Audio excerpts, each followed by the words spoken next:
नमस्कार, NTV news में आपका स्वागत है। मैं साक्षी। पेश है आज की प्रमुख हलचल। 15 दिसंबर को सीधी शहर स्थित डीडी प्लाजा कार्यालय में वैश्य महासम्मेलन मध्य प्रदेश जिला इकाई सीधी द्वारा सीधी विधायक श्रीमती रीति पाठक का सम्मान समारोह और कैलेंडर विमोचन कार्यक्रम का आयोजन किया गया।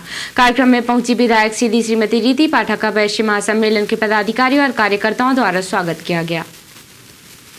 स्वागत कार्यक्रम में वैश्य महासम्मेलन प्रदेश के महामंत्री भोला प्रसाद गुप्ता, जिला इकाई के दिनेश गुप्ता, गोपाल प्रसाद गुप्ता, महेंद्र सराफ सहित बड़ी संख्या में वैश्य महासम्मेलन के पदाधिकारी और कार्यकर्ता मौजूद रहे।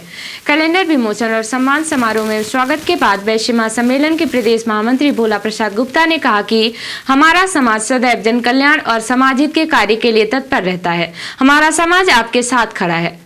सम्मान समारोह में मौजूद लोगों को संबोधित करते हुए सीधी विधायक श्रीमती रीति पाठक ने कहा कि आप सबके समाज हित के कार्य अनुकरणीय हैं। आप इसी तरह सामाजिक कार्यों को करते हुए समाज में जनचेतना फैलाएं। आगे विधायक श्रीमती रीति पाठक ने कहा कि मैं स्वयं और मेरी पार्टी सदैव आपके जन कल्याणकारी समाज हित ऐसी सोच के साथ है। कार्यक्रम में वैश्य महासम्मेलन के पदाधिकारी ने विधायक श्रीमती रीति पाठक का शाल और श्रीफल से सम्मान किया। एवं समस्त टीम से आग्रह करूंगा कि आप माननीय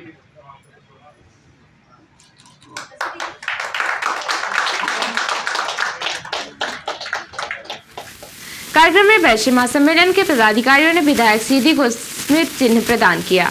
कार्यक्रम में विधायक श्रीमती रीति पाठक ने वैश्य महासम्मेलन के वार्षिक कैलेंडर का विमोचन किया। कार्यक्रम में बड़ी संख्या में लोग मौजूद रहे। पर पे भी एक आपको तुरंत से तुरंत जल्द से जल्द आपको एक सहयोग प्रदान किया जाएगा।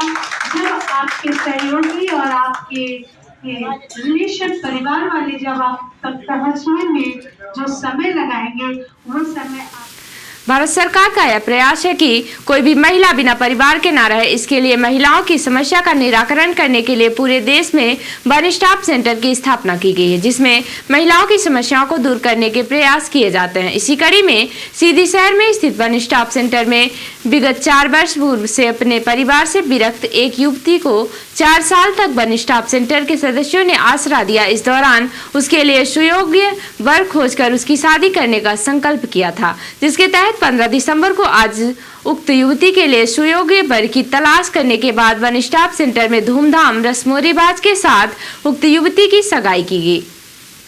उक्त सगाई में वर पक्ष के परिजन और वधु पक्ष से वन स्टॉप सेंटर के सभी सदस्य, महिला बाल विकास के अधिकारी, गणमान्य नागरिक और पत्रकार मौजूद रहे।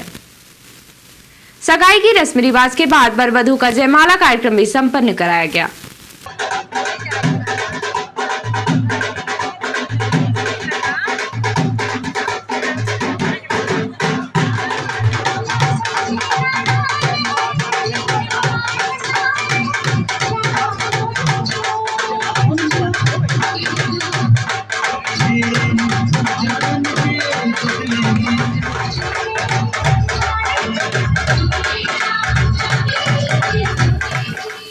सगाई संपन्न होने के बाद महिला बाल विकास विभाग के अधिकारी श्री त्रिपाठी ने मीडिया को इस अनोखी शादी की परिस्थितियों की जानकारी दी और कहा कि इस लड़की की शादी मुख्यमंत्री कन्यादान योजना से कराए जाने के लिए तैयारी की जा रही है।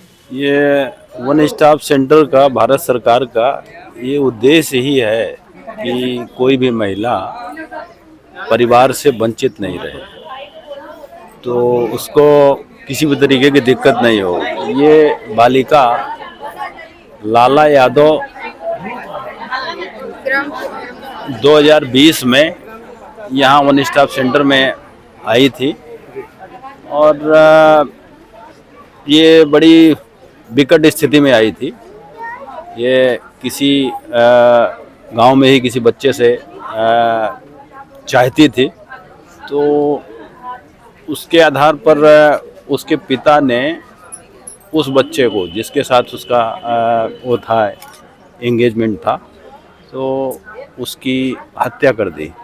इसके बाद उसको रखने के लिए कोई भी तैयार नहीं था, तो फिर वो यहाँ वन स्टॉप सेंटर में आई और वन स्टॉप सेंटर में अब उसको या कि 3-4 दिन रखने का व्यवस्था है और या कि इसके बाद फिर भेजते हैं नारी निकेतन या सुधार गृह भेजते हैं।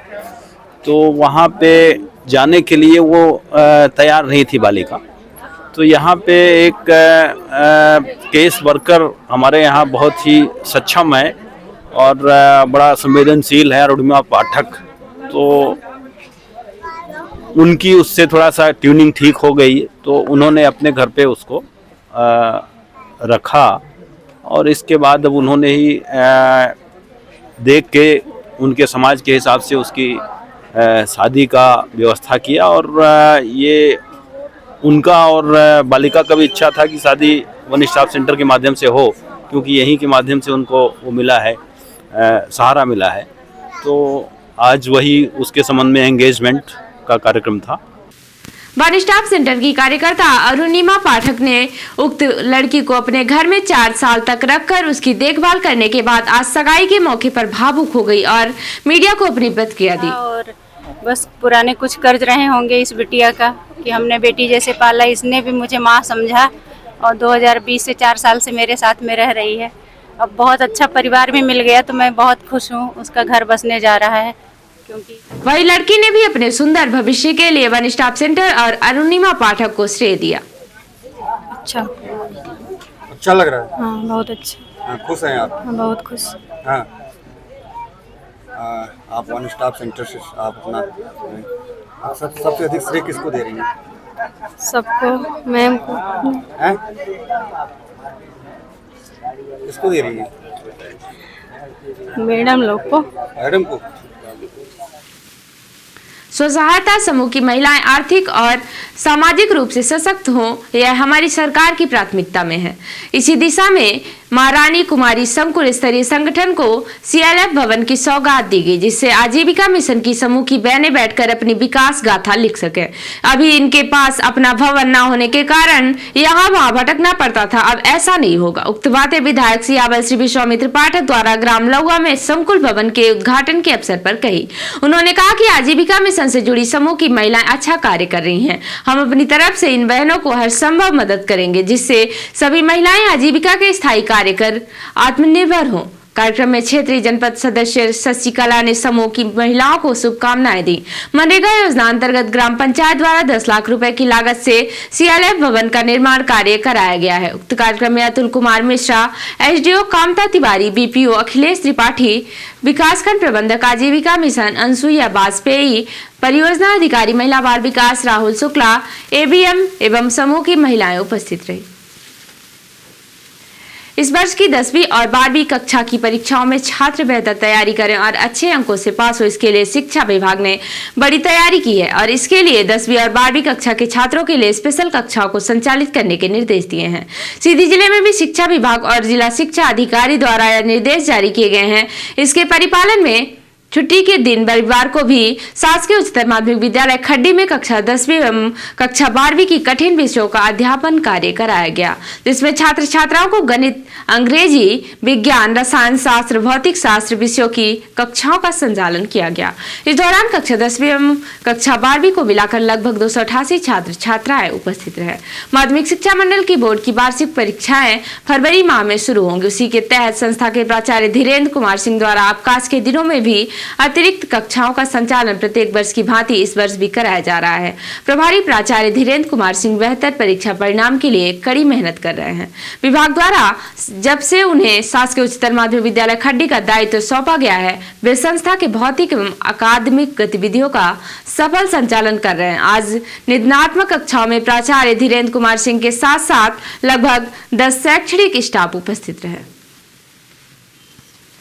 रिपोर्टर हिमायत रोतेला ने बताया कि नैनीताल में पागल जिम खाने का आज आयोजन किया गया, जिसमें लोगों ने बढ़ चढ़कर हिस्सा लिया। अध्यक्ष ज्योति दोदियाल बताती है कि भागदौड़ भरी दुनिया में लोगों की हंसी कहीं खो गई है। इसका आयोजन इसी मकसद से हुआ है। इस आयोजन में आज लेक सिटी वेलफेयर क्लब द्वारा एक आयोजन किया गया, जिसमें शहर के सभी बच्चों और उनके माता पिता ने प्रोग्राम में भाग लिया और प्रोग्राम में लोग पागल बन के आए थे। और अब से प्रादेशिक हलचल। कारोबारी को बेहोश कर 1.5 करोड़ का माल चुराया। इंदौर में नेपाली नौकर ने दोस्त के साथ की वारदात। गौमाता की दुर्दशा के लिए सबसे ज्यादा सरकार जिम्मेदार, शंकराचार्य अभिमुक्तेश्वरानंद बोले।